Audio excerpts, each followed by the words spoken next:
I think it is so strange how men change the second a girl walks into their life. I don't mean people who get a girlfriend and immediately become a dog on a leash. I mean just the way your demeanor changes, the way you think about things. The only thing you can think about is not everything going on in your life. Instead, it's on one specific person. And I just now found out about this due to something that happened literally less than a week ago, and I thought I'd come on here and just talk about it, because it is the weirdest feeling ever, and I wanted to explore it more. So I guess that being said, I'll tell you the story of how it happened to me. About 6 days ago, I went down to Arkansas to see my best online friend. I've known the dude for 7 years. Since I was 14, we always played Fortnite together, and we always talked about one day visiting each other. I know, plans finally made it out of the Discord messages. So it was fun. I mean, the first day I just came down, we hung out for a bit, and I met him and his girlfriend who live together in a small apartment. It's not actually that small of an apartment. There's like a downstairs and upstairs with 2 bedrooms, 2 baths. It's really not that small, but anyway, the second day we were just hanging out, chilling. We were watching something on the TV. I think it was actually a Valorant video. And my friend tells me, hey, my girlfriend is going to bring over her friend. Oh, okay, that's cool. No worries. Little did I know this would kind of form the rest of my whole trip. So we're sitting there watching our video, and my friend's girlfriend, who we'll call Sarah, walks in with her friend, who we will call Emily. I turned to say hi to them, and immediately I clocked that Emily was a very attractive, pretty cute girl. That being said, I was also in Sarah and my friend's home, so I wasn't gonna like overstep and be like, hey, I think she's cute by the way. I figured I'd just keep it to myself. Sarah and Emily went into Sarah's room and I stayed down there with my friend, but about 10 minutes later, we went up to talk to them for like literally 5 minutes. And that was it for that day. That was the last time I saw Emily. But then the next day, my friend, who we will call Kevin, had a softball game. So after this, I asked Sarah, hey, is anyone else I know gonna be there, or am I gonna meet a bunch of new people? She said, oh yeah, Emily is coming too. Immediately, I got excited because I thought Emily was rather cute and I thought I'd like to talk to her. So we go to the softball game and Kevin goes out there. It's just me and Sarah chilling on the bleachers, and then Emily pulls up. Mind you, Emily and I have had one conversation exchange, which was, hi, I'm Nathan, and she said, hi, I'm Emily. Nice to meet you. That's it. That's all we had so far. So when she got there, we didn't really say hi or anything. It was actually rather awkward, to be honest. But I'm in Arkansas. I'm in a state that is like 13 states away from my home state of Pennsylvania. I live in Pennsylvania and I flew down to Arkansas. So why would I even try at that point, right? Especially not knowing if she would think the same back to me. That being said, during the softball game, apparently Emily is a big baker, so she brought muffins. She offered me and her friends a muffin. She included me in this. I should have immediately noticed this, but I did not. So instead of politely accepting it, I actually declined it, saying, I'm sorry, I just don't want to take them all, because there were like 5 muffins and I would have taken the 4th one.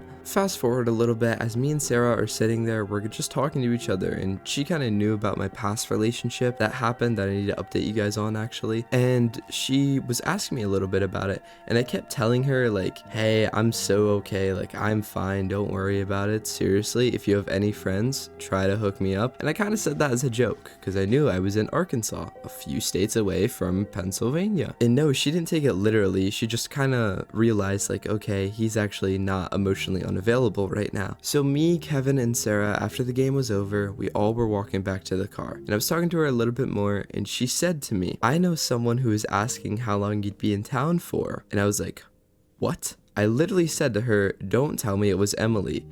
And she goes, it was Emily. From this point forward, everything in my brain like left. Literally the only thing I could think about was, oh my goodness, a girl thinks I'm attractive. What is wrong with that? Something's wrong. I want that. I'm curious. Why? I want to learn more. That was the only thing I could think about for the rest of the entire night. The strange part is, it's not like I've never been in a relationship. It's also not like I've never talked to a girl who's found me attractive before. Thing is, it just finally happened under a circumstance where I wasn't expecting anything. I was in a different state. Of course, there wasn't going to be anybody who I thought I may date one day. I knew going into this, I was going to be in a different state, and I'd not really one for a long distance flight every time I want to see my girlfriend, so I had no intention of dating anybody in Arkansas. Yet as soon as I learned that Emily liked me back, why did everything go out the window? It's the most amazing feeling I've ever had in my whole life. And when I say amazing, I don't actually mean amazing. I just mean it's so weird and so surreal. Like, why am I thinking like this? What is happening to me? The point of the story is from that point forward, that's all any of us could talk about. That's all I wanted to talk about the rest of the night. We stayed up probably for another 3 hours afterwards until midnight,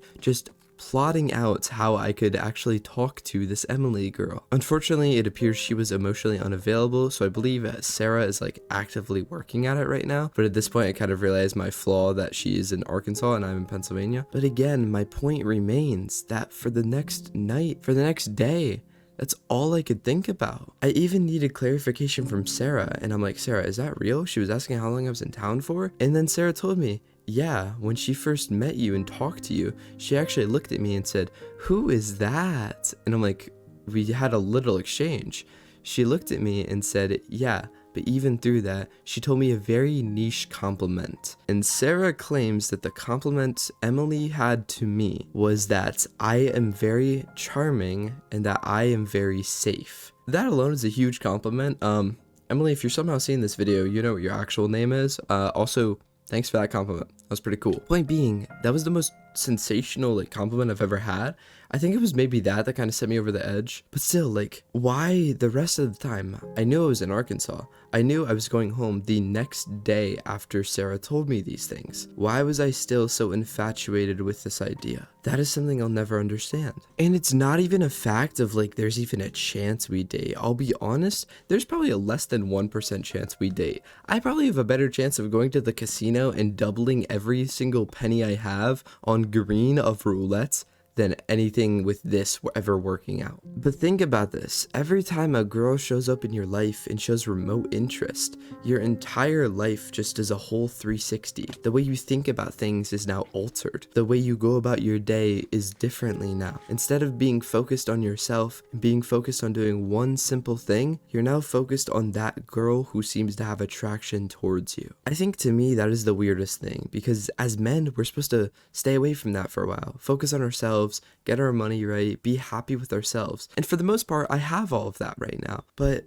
why every time I tell myself I want to focus on myself, it seems that a girl shows up and shows interest in me. From there, it just goes down this spiral of, oh my gosh, I don't care about money, all I want is love. When I know for sure, when it comes down to the wire, I'm actually terrified to ever be in a romantic relationship like that again. I'm not fully against it, but I think if I had to choose between an abundant amount of money or a potential relationship, I would choose the abundant amount of money. And I will tell you that every time I'm clear-minded. But if you ask me while I'm talking to a girl, or there's a girl who thinks I'm attractive who I also have interest in, I'm gonna tell you it's the exact opposite. I don't know if this feeling is similar for anyone else out there, but me and my friend were talking about it last night. It's literally like your brain goes full on monkey mode. As soon as we see any form of potential, it moves away from, okay, I see this being a possibility, and it goes to total infatuation. If you guys don't know what infatuation is, it's basically the longing or the desire to have this romantic interest with somebody, even though there's nothing already present. I'm sure you guys have heard this everywhere, but you fall in love with the idea of a person. Not a person, because you can't know a person just by looking at them or talking to them for 2 minutes. Instead,